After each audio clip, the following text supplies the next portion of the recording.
ഇടുക്കിയിൽ വൻ ചാരായ വേട്ട എന്ന വാർത്ത വരുന്നു. 245 ലിറ്റർ വാറ്റ് ചാരായം പിടികൂടി. കമ്പംമെട്ട് കട്ടക്കാനത്തെ വീട്ടിൽ നിന്നാണ് ചാരായം പിടികൂടിയത്. അടിമാലി നാർക്കോട്ടിക് എൻഫോഴ്സ്മെന്റ് സ്ക്വാഡിന്റെ നേതൃത്വത്തിലായിരുന്നു റെയ്ഡ്. സന്ദീപ് രാജാക്കാടുണ്ട്. സന്ദീപ്, എന്താണ് വിശദാംശം?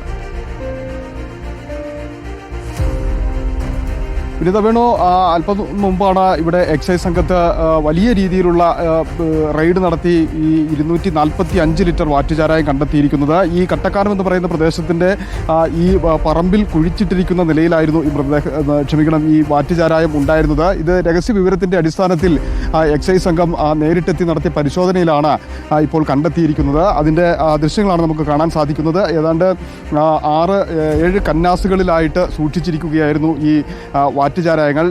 വളരെ നേരം എടുത്ത് ശ്രമകരമായി നടത്തിയ തെരച്ചിലിനൊടുവിലാണ് ഈ ഇത്രയധികം ലിറ്റർ വാറ്റുചാരായം കണ്ടെത്തുവാൻ സാധിച്ചിരിക്കുന്നത്.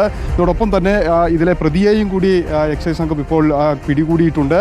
ചക്രപാണി എന്ന് വിളിക്കുന്ന സന്തോഷിനെയാണ് ഇപ്പോൾ എക്സൈസ് സംഘം പിടികൂടിയിരിക്കുന്നത്. എക്സൈസിന്റെ ഒരു വലിയ സംഘം തന്നെ നാർക്കോട്ടിക് എൻഫോഴ്സ്മെന്റിന്റെ നേതൃത്വത്തിലായിരുന്നു റെയ്ഡ്. അവർ രാവിലെ മുതൽ ഇയാളെ നിരീക്ഷിച്ചു വരികയായിരുന്നു. അതിനുശേഷമാണ് ഈ വീട്ടിലേക്ക് എത്തുകയും ഈ പറമ്പിലാകെ തെരച്ചിൽ നടത്തി മണ്ണിൽ കുഴിച്ചിട്ടിരിക്കുന്ന നിലയിലായിരുന്നു ഈ കന്നാസുകളൊക്കെയും.